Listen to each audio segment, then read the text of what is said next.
La dictature parfaite serait une dictature qui aurait les apparences de la démocratie, une prison sans murs dont les prisonniers ne songeraient pas à s'évader.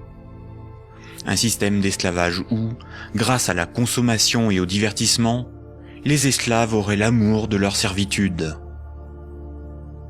Aldous Huxley, dans Le meilleur des mondes. La croissance, essentielle à la domination de la finance, nécessite des travailleurs consommateurs dociles et manipulables.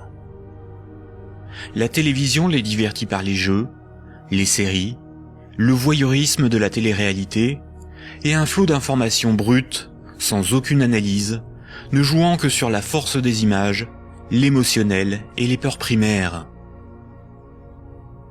On y fait l'apologie de l'oligarchie, des idoles, du consumérisme, de la légèreté, du sexe et de la bêtise.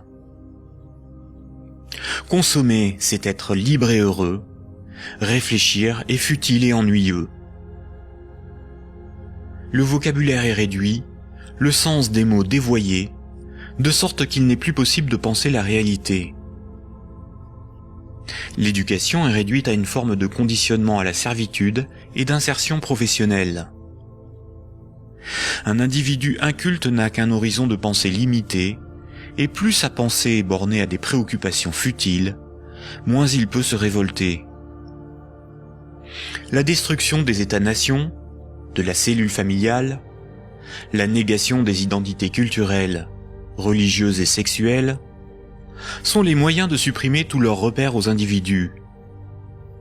Ils n'ont alors ni l'environnement social et institutionnel, ni les ressources mentales pour s'opposer à la domination mondiale des multinationales et de l'oligarchie financière, politique et capitalistique. Il faut comprendre que la télévision, la radio et la presse sont des médias unidirectionnels, alors que l'Internet est multidirectionnel. Les médias unidirectionnels sont maîtrisés par un petit nombre de personnes soigneusement sélectionnées par les oligarchies politiques et financières pour délivrer des programmes servant leurs intérêts.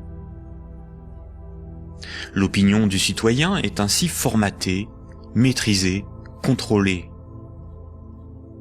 À l'inverse, sur l'Internet, tous les intellectuels, philosophes et journalistes peuvent s'exprimer, partager leurs analyses, et le citoyen peut librement choisir ses sources d'information, partager ses opinions et en débattre. Pour maîtriser la liberté de l'Internet, l'oligarchie crée une fausse dissidence sous la forme de médias qui semblent subversifs, comme Mediapart, Rue 89, Le Canard enchaîné, le magazine Marianne, ou encore des organisations comme Wikileaks, dont la fonction est de canaliser les citoyens les plus critiques sur des sujets sans importance, d'organiser leur indignation, de monter les uns contre les autres, et de décrédibiliser les analyses réellement subversives. Et quand le prêt-à-penser perd trop de terrain, la liberté d'opinion et d'expression n'existe plus. L'Internet tout entier est diabolisé au nom de la démocratie, de la République, ou encore de la lutte contre un terrorisme fictif ou fabriqué. Les grands médias qualifient de racistes, de terroristes, de fascistes, de xénophobes, d'antisémites, de négationnistes, de conspirationnistes ceux qui analysent les faits, critiquent le système et tentent d'en exposer les fondements. Ces grossiers amalgames visent à empêcher le public d'écouter leurs discours, d'étudier leurs arguments et de débattre de leurs idées. Tout comme ce sont les banques qui décident ce qui doit être financé en fonction de leurs intérêts, dans les médias dominants, c'est l'oligarchie qui décide l'information qui doit être diffusée en fonction là aussi de ses propres intérêts.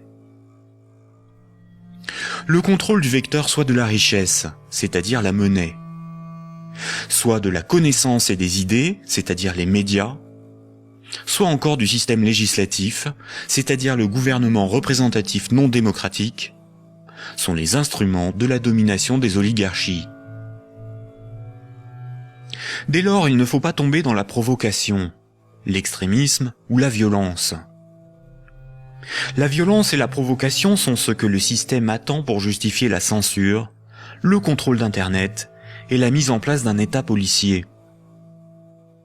Il ne faut pas non plus dépenser son énergie sur des détails. Il faut au contraire remettre en cause les fondamentaux sur lesquels repose ce système de domination.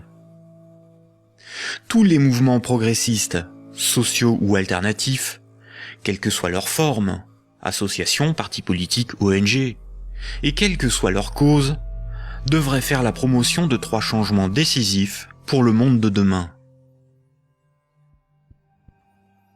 Premier point. Remettre la création monétaire au service de l'intérêt général. Tant que ce sont les banques qui décident ce qui mérite d'être ou de ne pas être financé en fonction de leurs propres intérêts, le pouvoir politique et le libéralisme ne sont qu'illusions.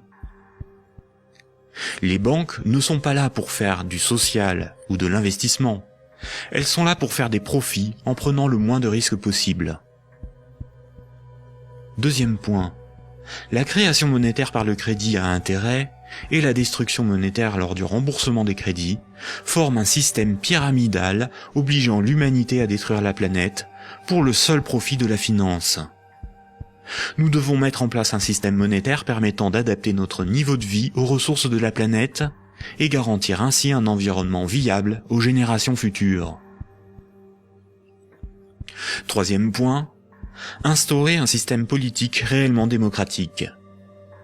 Seule une véritable démocratie permettra de garantir que les 2 premiers points sont durablement défendus. Contrairement à ce que les élites veulent nous faire croire, des peuples éclairés sont tout à fait à même d'établir une politique qui défend leurs propres intérêts et les intérêts des générations futures. Ces 3 points sont intimement liés. Sans une monnaie réellement publique, le lobby bancaire aura toujours la capacité de faire plier les gouvernements et changer les institutions.